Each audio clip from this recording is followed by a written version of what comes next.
સાથીઓ, આજનો દિવસ એટલા માટે મહત્વનો છે કે આજે બંધારણ સભાના આપણા આદિવાસી સભ્ય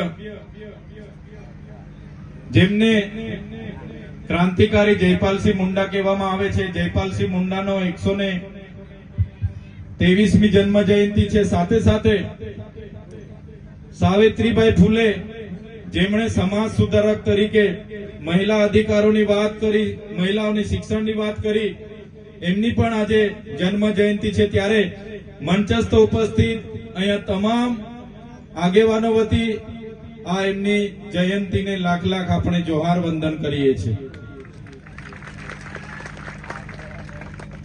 આગળના વક્તાઓએ તમામ વાતો કરી છે, ત્યારે હું વધારે સમય નથી લેવાનો। 5-7 મુદ્દાઓ છે, 5-10 મિનિટ બોલીને તમારી સાથે અહીંથી વિદાય લેવાનો છું। ત્યારે આગળના વક્તાઓએ કીધું કે અહીંયા તો ખૂબ મોટા કૌભાંડો થાય છે, ભ્રષ્ટાચારો થાય છે।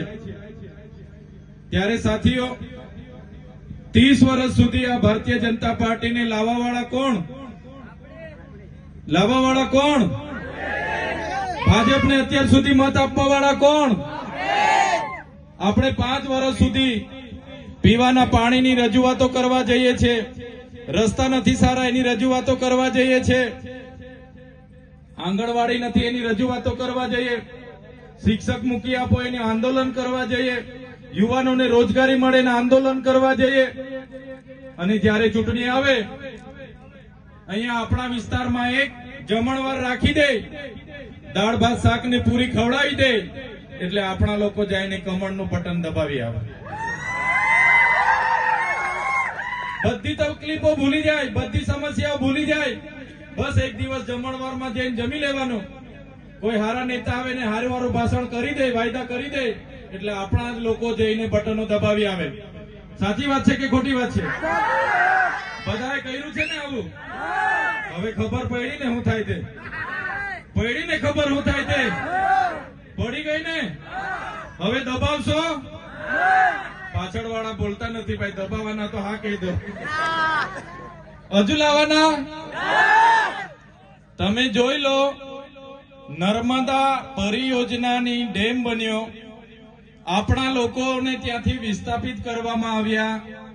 આ સરકારે આપણા લોકોને એવું કીધું કે જે પણ લોકોના ગામો અહીંયાથી વિસ્થાપિત થાય છે એ લોકોને જમીન સામે અમે જમીન આપીશું, એક પરિવારમાંથી એક વ્યક્તિને સરદાર સરોવર નિગમમાં કાયમી રોજગારી આપીશું, સિંચાઈનું પાણી એમને ખેતરમાં મફત આપીશું, એમને ખેતીવાડીની વીજળી મફત આપીશું, એમના ગામમાં મંદિર બનાવી આપીશું, એમના ગામમાં એક બાગ બનાવી આપીશું, એમના ગામમાં એક દવાખાનું બનાવી આપીશું, એમના ગામમાં છોકરાઓને રમવા માટે એક મેદાન બનાવી આપીશું, અને આજ દિન સુધી એ લોકોએ આપણને આપ્યું।